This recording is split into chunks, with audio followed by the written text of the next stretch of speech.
गढ़मुक्तेश्वर विधानसभा में इस वक्त मौजूद हैं हमारे साथ अशोक पाल जी जुड़े हुए हैं। इनसे बातचीत करेंगे आगामी विधानसभा चुनाव को लेकर, क्या कुछ इनकी तैयारियां हैं और कल इनकी जो जनविश्वास यात्रा, जो बीजेपी की जनविश्वास यात्रा है, वो गढ़मुक्तेश्वर में आगमन होने वाला है। उसका स्वागत जो है जेपी नड्डा जी करेंगे। इनसे बातचीत करेंगे क्या कुछ इनकी तैयारी है। स्वागत है सर।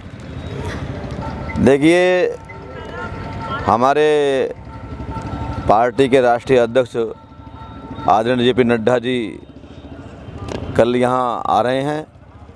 उनके स्वागत के लिए सभी पार्टी कार्यकर्ताओं ने, सभी पार्टी के वरिष्ठ नेताओं ने बहुत बड़ी तैयारी की हुई है जी।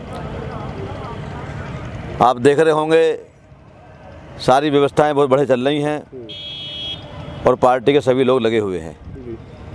कल उनकी सभा है और वो सभा ऐतिहासिक सभा होने वाली है। अशोक पाल जी, एक तरफ आपकी जनविश्वास यात्रा चली हुई है और आपकी सरकार है केंद्र में और राज्य में, लेकिन एक तरफ जो समाजवादी पार्टी है वो विजय यात्रा अपनी चला रही है विपक्ष में होकर। वो तो जनता तय करेगी, ये जनता तय करेगी। लोकतंत्र की व्यवस्था में देश जनता उसकी मालिक है और बता देगी कि किसकी विजय यात्रा है। वो लगातार ये आश्वस्त कर रहे हैं जनता को, कह रहे हैं कि 400 सीटें हमारी आने वाली हैं और सपा का और आरएलडी का जो गठबंधन पश्चिम उत्तर प्रदेश में हुआ है वो कितना रंग ला पाएगा। नहीं, सीटें तो कह दो 2200 आ रही हैं हमारी, क्या फर्क पड़ता। वो कहते 2200 सीट आ रही है हमारी, तो जो 400 में कौन सा काम चल रहा। जब उन्हें पता आनी ही नहीं है तो कुछ भी कह लो। वो कह रहे हैं इनकी जो सभाओं में भीड़ आ रही है वो कहीं ना कहीं सरकारी पैसे से वो भीड़ जुटा रहे हैं, ज़मीनी हकीकत कहीं और कुछ है।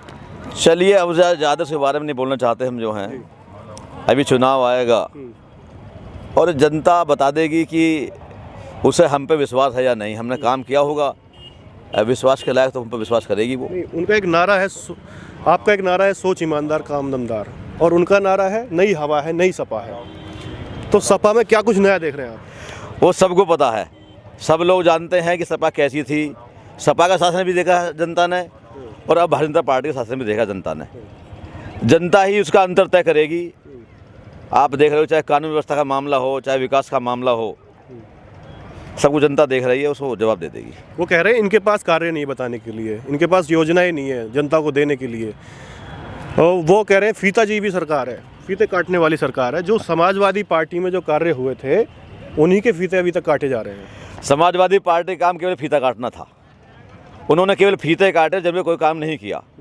उनके अधूरे कामों को, उनके अधूरे जो जमीन पर नहीं उतरे थे, उन्होंने बिना सोचे समझे हुए, बिना किसी योजना के केवल जनता अधिकार ने फीते काटे और हमने जमीन पर काम करके दिखाया उनको। वो कह रहे हैं जो अंग्रेजों वाली नीति है भाजपा उस पर काम कर रही है, फूट डालो राज करो, और जो दमदार सरकार नहीं है दुमदार सरकार है। ये तो आप देख रहे होंगे, जब से हमारे प्रधानमंत्री नरेंद्र मोदी जी बने हैं और उत्तर प्रदेश के अंदर हमारे मुख्यमंत्री योगी जी बने हैं, तब से जो उनके गुंडे थे वो दुम दबा कर भाग रहे हैं और वो देख रहे हैं इसको। जो अच्छा, अभी एक बयान जो है असदुद्दीन ओवैसी का एक वायरल हो रहा है। वो कह रहे हैं कि आपको हमेशा योगी और मोदी नहीं बचाने आएंगे, उनके बाद कौन बचाने आएगा आपको। वो ऐसे जो बयान दे रहे हैं, कहीं ना कहीं उस पर जो कार्रवाई नहीं हो पा रही है कि पार्टी की तरफ से या सरकार की तरफ से कुछ भी ऐसी कोई बात नहीं हो पा रही है, तो उसको लेकर कहीं ना कहीं आशंका हो रही है। जो विपक्ष का एक हमला है कि वो ओवैसी जो है बीजेपी की बी टीम है। अब वो कुछ कहते रहे, इस बारे में मैं कुछ नहीं कह सकता। ओवैसी बी टीम कैसे है? उन्हें ये चिंता सता रही है कि इस बार उनकी सरकार में मैं समझता हूँ 50 सीट वो पार नहीं कर पाएंगे। वो 450 की बात करते हैं, वो 50 सीट जीते बड़ी बात है।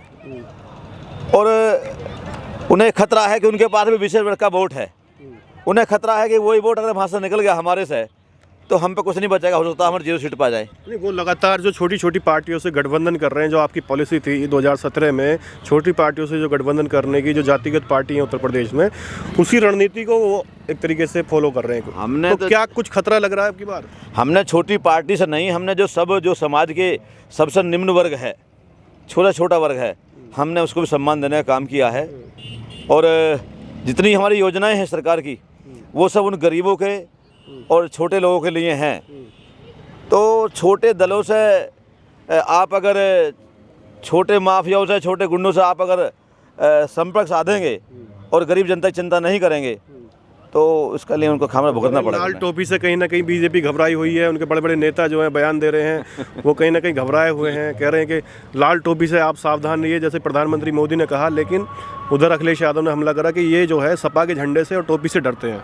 हमारी पार्टी ने जो वीआईपी कल्चर था, लाल बत्ती जी, हमारी वो बत्ती हटा दी हमने, हमारी सरकार ने, और जनता उनकी लाल टोपी हटा देगी इस बार। तो लाल रंग से घबराहट है या वो कह रहे हैं क्रांति का रंग? बता दिया ना, हमारे प्रधानमंत्री जी ने जो वीआईपी कल्चर था, जो गुंडे लाल बत्ती लगा चलते थे, उनकी लाल बत्ती उतरवा दी और जनता आपका लाल टोपी उतरवा देगी उनकी। नहीं, वो कह रहे हैं किसानों का इनकलाब होगा, महंगाई पर वार होगा, 22 में बदलाव होगा। किसान अपने खेत में काम कर रहा, किसान आंदोलन नहीं कर रहा।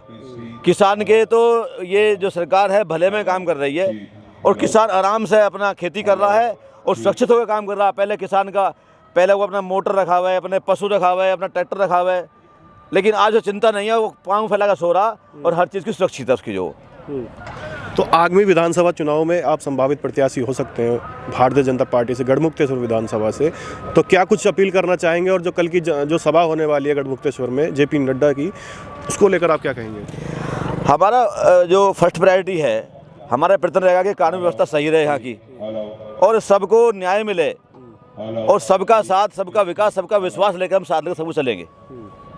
तो दर्शकों, हमारे साथ अशोक पाल जी जुड़े हुए थे। गढ़मुक्तेश्वर विधानसभा से संभावित प्रत्याशी बीजेपी से हो सकते हैं ये। इनसे बातचीत करिए आगामी विधानसभा चुनाव को लेकर, जो कल की जो सभा होनी है इनकी जन विश्वास यात्रा, जिसमें जेपी नड्डा का आगमन होना है। तो लेते हैं आपसे विदा। धन्यवाद।